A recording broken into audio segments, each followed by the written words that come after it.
little bit more about pollination, which, it's the exchange. It is the win-win-win-win-win exchange that everything on our planet benefits from. So the exchange is plants produce flowers to attract the insects, and the insects come, and the insects can get like three things. They can get energy, which is the nectar.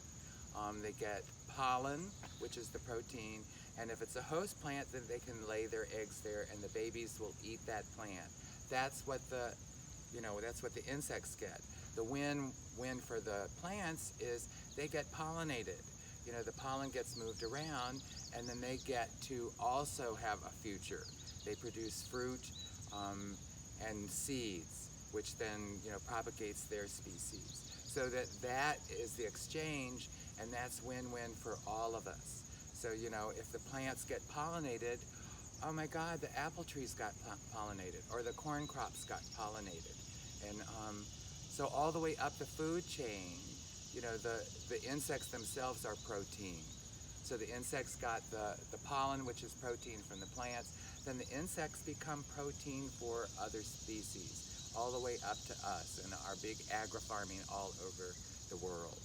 So that's sort of pollination, and that's the exchange. That if that exchange goes away, if there are fewer pollinators, that's why this is so important for our species. But we're not very important in the longevity of the earth, because the earth will decide what to do, and it will live on without us. But it'd be nice for us and for everything else, all the other species, to also enjoy all of this. All the insects enjoy it, all the birds enjoy it, all the bears enjoy it, all the skinks enjoy it. Yes, and we enjoy it beyond just our food too. There are Yes. parts of Earth that we love and we enjoy and relish and inspires us. Yeah. So then I think Karl's going to talk specifically about the exchange between why we started all this, the exchange between monarch butterflies and the plants on our property.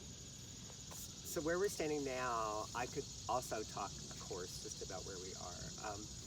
So when we first moved here, this part in the garden had 3 Chinese hollies, which didn't do anything, and grass. So all of that is gone. And I would say, if I were to guess, 80% of our plants in our yard are now native plants. So this particular spot in the garden, I can talk about pollination, host plants, light, and also a little bit about water. This is probably the prime real estate in our entire property. And right now it's a little scraggly because we're in mid-August, but about a month ago it was quite something. So also when we plant, thinking about time and light and all that, it's great to have a pollinated plant. It's also great if that plant is not only a pollination plant, but also a host plant for insects. So I look at that when I'm researching and try to decide what to plant when. I look at the value and how many types of species that actually live from that plant. Like there's bee balm in the back, which now has faded, but bee balm does all the boxes, checks all the boxes. It's a good pollinator plant for bees and flies and butterflies and moths and wasps, and it's also a host plant. So it does everything that you could ever want it to do. In this garden right in front of me is guara, which is a biennial, and at this moment there's not a lot on it, but early in the morning it is covered in bumblebees. It's covered, it's like an airport. It's also a host plant for the guara moth, which is a beautiful moth that's pink. So that's very exciting, and it also has a very deep taproot, so it protects the water, and lighting requirement is pretty much full sun. It's really a prairie plant, and to some people's eyes it looks like a weed, and at this moment it kind of does. But there are times in the season where it's phenomenal. So that's this plant. And then behind us we actually have 3 kinds of milkweed. We have tropical or Mexican milkweed, which is an annual, but because it's so colorful, it's a great pollinator plant. Really beautiful. And lots of the monarchs love to lay their eggs on this one. This one is called Asclepias tuberosa. Some people call it butterfly weed. And this one is wonderful because you have multiple times where it will bloom. So it will bloom, and then if we deadhead it, it will bloom again, probably 2 or 3 times. So it's a great pollinator plant, but again, then a great host plant. And then this plant is called swamp milkweed, rose milkweed, or Asclepias incarnata. So it's also fun for me to learn all of the names, and sometimes I can't remember any of them. But, I can't believe you can pronounce them. well, we'll see. But this also is a milkweed. So right here, we decided this little trough would be mostly milkweed as a place for monarchs to come. And there's so much sun. But also when you're gardening, which I had to learn, which is my new philosophy, is you shouldn't put one plant here and then in the next garden have another plant of the same type. You need to group them because it makes it easier for the insects to find them. So it may not be as exciting for us, or maybe it is, but it makes it a better sort of host environment for insects and for birds. And then even the morning glory, which is native to Mexico and Southwest, which I've just discovered is a host plant. It's also a great pollinator plant, and bumblebees go on the inside. And if you see, the leaf has been eaten. And I would say the radical concept that all of a sudden we got is we are planting so our plants get eaten. You know, That's the agreement. that's the agreement. So most of us want to keep insects out, but you're saying we want the insects to come in. We want to be create hosts, little wonderful.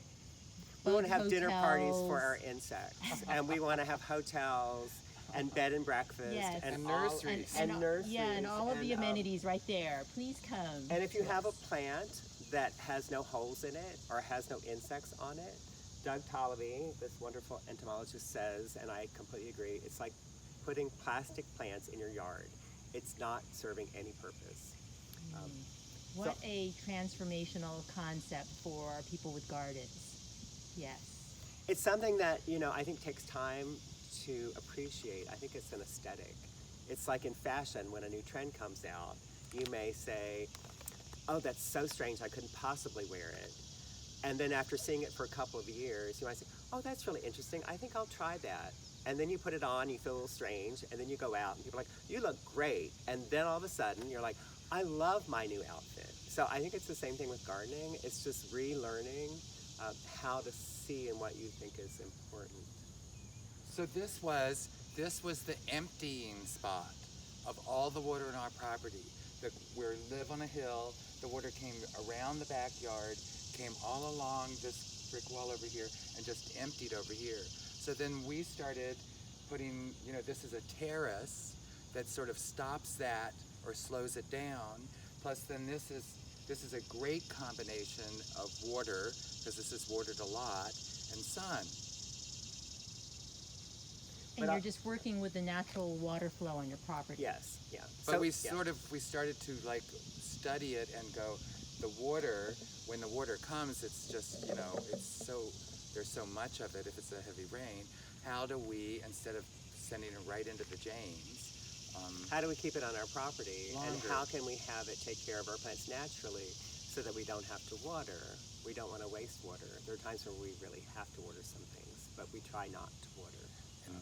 and one of that phenomenon of everything rushing off of people's property, is a part of our pollution as a species. Yes. That lots of people are using herbicides and pesticides and chemical fertilizers. So then when all of that rushes into the gullies and down to the James, that's polluting our river, and it's affecting everything that lives along the James and everything that lives in the James. And people who go swimming in the James. Yes, and it's also washing away the topsoil and the nutrients from the land. That's correct. Right. Yeah. And topsoil is very important and valuable and scarce, and it's disappearing. And without topsoil and the nutrients, you won't have gardens, we won't have pollinators, we won't have frogs, we won't have any of that. So we need to protect all of that we have. And in our yard, we don't use any chemicals. We use no pesticides, nothing. So when we're talking about the milkweed, we're here now that we have a couple monarchs in the yard. number one, I clean off the aphids in the morning with a hose, but and then we're looking for other. But we're also trying to look for eggs of the monarch, and then so you'll see that in a bit. The monarchs lay their eggs generally under the leaf, and then we take them inside and raise them where they're protected, because other insects and skinks and everything will eat the eggs. So we take them inside to raise them, and then we release them, and you'll see that in a bit. Okay, well, that's great. I can't wait to see the butterflies again. Okay. I know everybody's going to enjoy that. It's a real treat. Thank you. Is tropicals, mostly are tropicals over here. There's a little incarnata. These are almost all incarnatas, swamp milkweed, and this is, so this comes from the Gulf of Mexico.